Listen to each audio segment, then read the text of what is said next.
Oui, Seigneur, merci pour ta parole, merci pour ta présence, merci pour cette soirée, merci pour ce rendez-vous, ces moments de partage, ces moments de communion, d'échange, de prière, euh, Ouais, de, de regard dans ta parole aussi.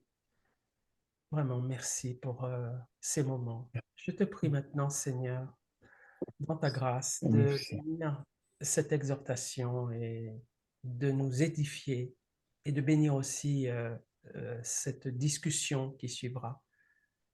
Sois béni au nom de Jésus. Au Amen. nom de Jésus, merci Seigneur. Amen. Amen. Merci, Amen. Alors, ah ouais, je suis obligé d'ouvrir. Ah mince. Ah ouais, attends. Je suis obligé d'ouvrir. Je suis obligé d'ouvrir Google Chrome pour prendre l'étude et après, ça va prendre quelques secondes. Je vous demande juste, Très bien. vous m'entendez bien là toujours? Oui. Donc, je suis obligé je dois rechercher l'étude sur Google Chrome que j'ai fermé tout à l'heure. Euh, ah, on est en train d'attendre. Que ça veut bien. Alors, je mets en pause la. Je mets en pause le.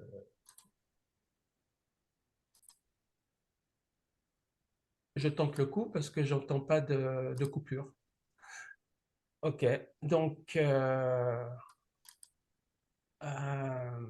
donc Luc et le verset 37, Luc chapitre 7, verset 37, modifie pas le son ou ça scratche pas. Ben, je tente le coup, hein, je laisse Google Chrome ouvert. J'ai dit quoi, Luc? Luc 17. Luc 17. Je m'en excuse. Luc 17. Voilà, voilà. Et en même temps, ce que je fais, je mets en partage d'écran, puisque pour l'instant, je n'ai pas de problème de son, tant mieux. Voilà. Les disciples lui dirent, où sera-ce, Seigneur? Et il répondit, où sera le corps? Là s'assembleront les aigles. Alors, c'est un verset qui a souvent été mystérieux pour moi, pour nous en général, hein. On avait du mal à comprendre ce passage et moi-même j'avais du mal à le comprendre. Et, euh, et on restait un peu béat devant cette parole en se disant, mais qu'est-ce qu'il veut dire par là le Seigneur? Parce que dans le contexte, on parle du retour, Jésus parle de son retour justement, et plus précisément de l'enlèvement de l'Église, hein, puisqu'au verset 36, il est dit de deux hommes qui seront dans un champ, l'un sera pris et l'autre laissé. Donc on parle bien de l'enlèvement de l'Église.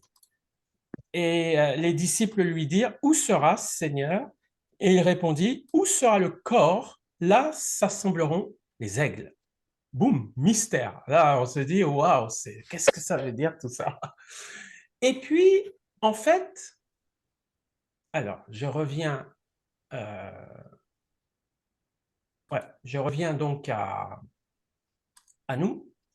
Et puis, en fait, euh, pour en fait connaître la signification de cette question et de sa réponse, on va regarder un autre passage dans Matthieu chapitre 24 cette fois-ci.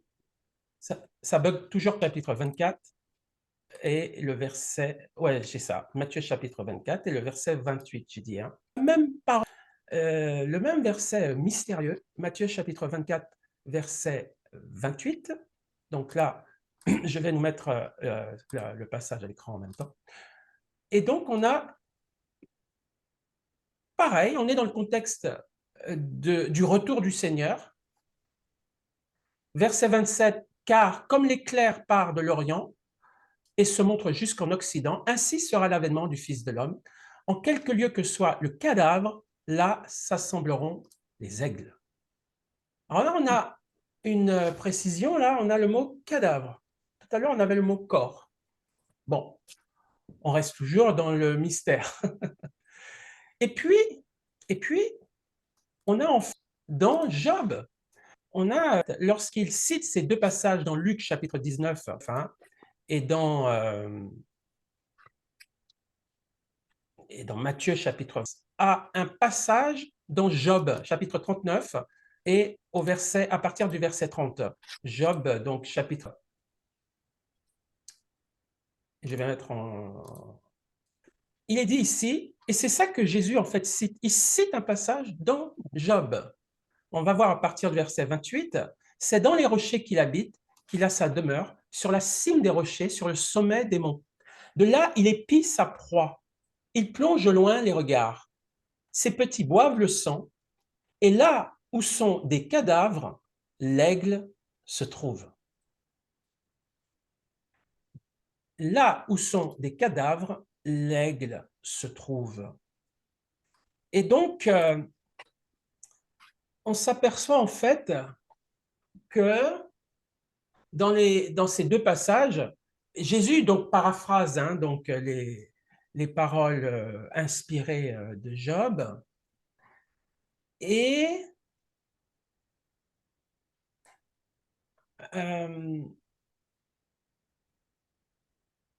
il est intéressant de noter en fait que le mot hébreu, là je parle de Job, Job 39, le mot hébreu pour cadavre, c'est le mot shalal. Et ce mot shalal peut être traduit par transpercé à mort. Transpercé à mort. Donc, un corps transpercé à mort. En fait, heureusement qu'on a ce mot shalal parce qu'il permet enfin de déverrouiller, si je puis dire, le sens de ce verset.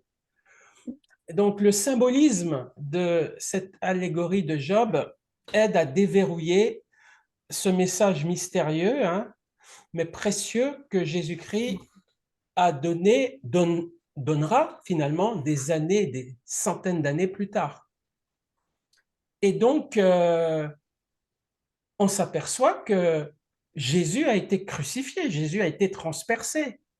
Donc en fait, quand Jésus parle dans Luc chapitre 17 ou dans Matthieu chapitre 24 du cadavre, il parle de lui-même. Il parle de lui-même.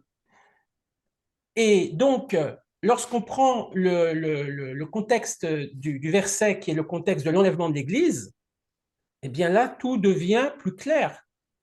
Parce que la Bible nous dit que on va rencontrer le Seigneur dans les airs, et ainsi on sera toujours avec le Seigneur. C'est ce qu'il est dit, je crois, dans 1 Corinthiens chapitre 15, me semble-t-il. 1 Corinthiens chapitre 15, à un moment donné, on va rencontrer le Seigneur dans les airs. On va rencontrer le crucifié.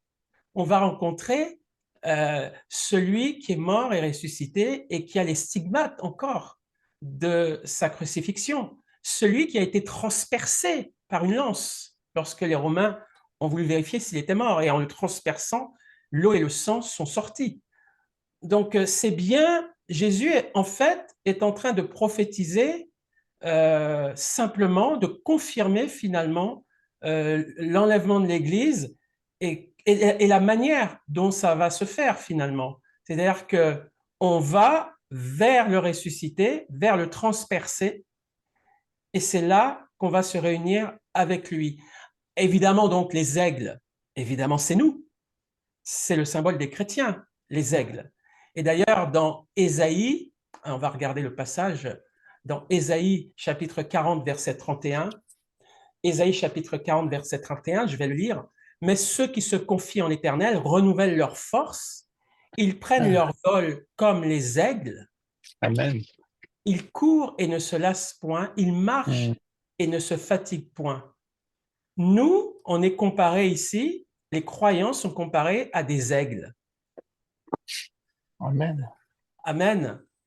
Et Job dit d'ailleurs, donc dans Job 39, ce qu'on a lu tout à l'heure, il est dit à un moment donné, alors je reprends ce passage de Job, chapitre 39, il est dit à un moment donné, verset 28 ou verset 31, ça dépend des Bibles, Job 39, verset 28 ou 31, c'est dans les rochers qu'il habite, qu'il a sa demeure, sur la cime des rochers, sur le sommet des monts. Et c'est étonnant qu'on emploie aussi ce mot rocher, parce que dans 1 Corinthiens chapitre 10, verset 4, il est dit, ils ont tous bu le même breuvage spirituel, car ils buvaient à un rocher spirituel qui les suivait. Et ce rocher était Christ. C'est impressionnant comme ce verset que Jésus cite est rempli finalement d'analogies qui le concernent et qui nous concernent. 1 Corinthiens 10, 4, ils ont tous bu le même breuvage spirituel car ils buvaient à un rocher spirituel qui les suivait et ce rocher était Christ. Ils, les aigles, nous, on buvait et on boit toujours à ce rocher. Et puis, il est parlé d'une proie parce que dans Job, l'avant-dernier verset, de là, il épie sa proie. Il plonge au loin les regards. Et là, on peut dire aussi là, alors c'est un commentaire par contre que j'ai trouvé intéressant. La proie qui est au loin et que les aigles épient, eh bien, ça peut être assimilé au royaume de Dieu. Il est dit, cherchez premièrement le royaume et la justice de Dieu dans Matthieu 6, 33, et toutes ces choses vous seront données par-dessus. On cherche le royaume de Dieu comme une proie, comme une pierre précieuse, comme un but précieux, un peu comme la parabole de la femme qui cherche une perle. Hein. On cherche donc, avec assiduité, on cherche le royaume de Dieu comme une Ouais. proie. Mm.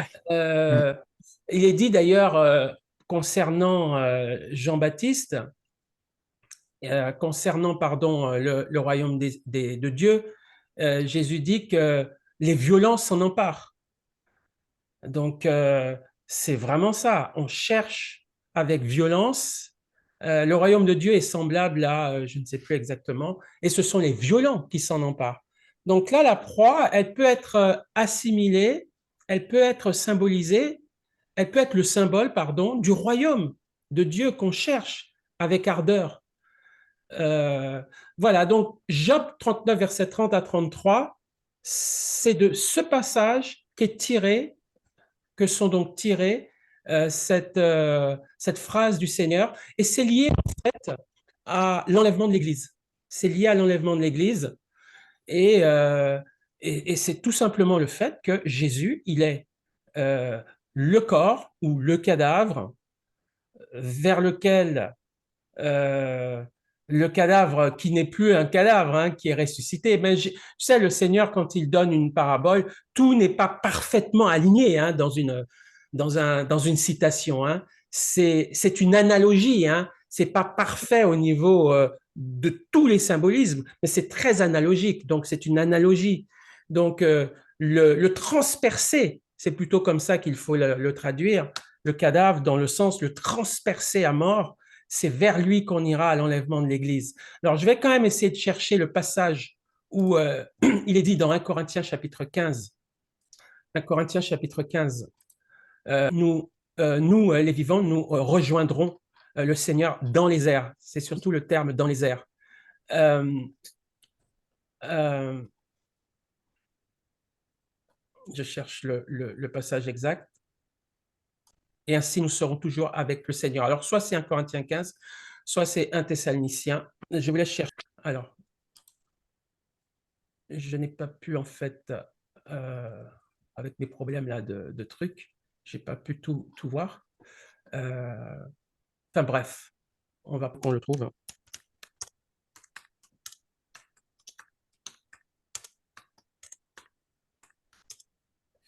Alors, Voilà, c'était dans 1 Thessaloniciens 4, verset 17. Merci.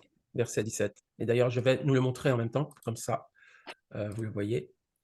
Donc, il est dit ici dans 1 Thessaloniciens 4, verset 17, à partir même verset 15, voici en effet ce que nous vous déclarons d'après la parole du Seigneur, nous les vivants restés pour l'avènement du Seigneur, nous ne devancerons pas ceux qui sont morts, car le Seigneur lui-même a un signal donné, à la voix d'un archange et au son de la trompette de Dieu, descendra du ciel, et les morts en Christ ressusciteront premièrement. Ensuite, nous les vivants qui serons restés, nous serons tous ensemble enlevés avec eux sur des nuées à la rencontre du Seigneur dans les airs. Et ainsi, nous serons toujours avec le Seigneur. Et d'ailleurs, le fait qu'on soit dans les airs, ça sous-entend qu'on vole. C'est un vol, ni plus ni moins, hein, puisqu'on n'a plus les pieds sur terre.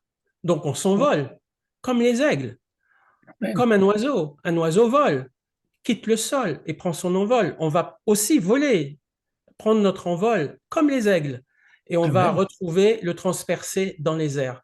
Donc, vraiment, ce passage, il est maintenant clair pour nous. Il veut Amen. dire, voilà, il veut simplement dire, donc le mystère est levé, hein, que Jésus, quand il donne ce verset mystérieux, il parle de lui-même et il parle de l'enlèvement de l'Église. C'est confirmé donc par le contexte de Luc 17 et de Matthieu 24, et c'est confirmé aussi ici dans 1 Thessaloniciens, chapitre 4, versets 15 à 17. La suite de cette réflexion, je n'ai pas tout à fait terminé, mais je suis près de on va dire, je suis près de la fin. Il est dit aussi, alors Jésus cite aussi Luc 17, versets 25 à 36. Alors tout ça pour dire qu'il cite la période d'apostasie pendant laquelle ça va se passer, pendant laquelle l'enlèvement aura lieu.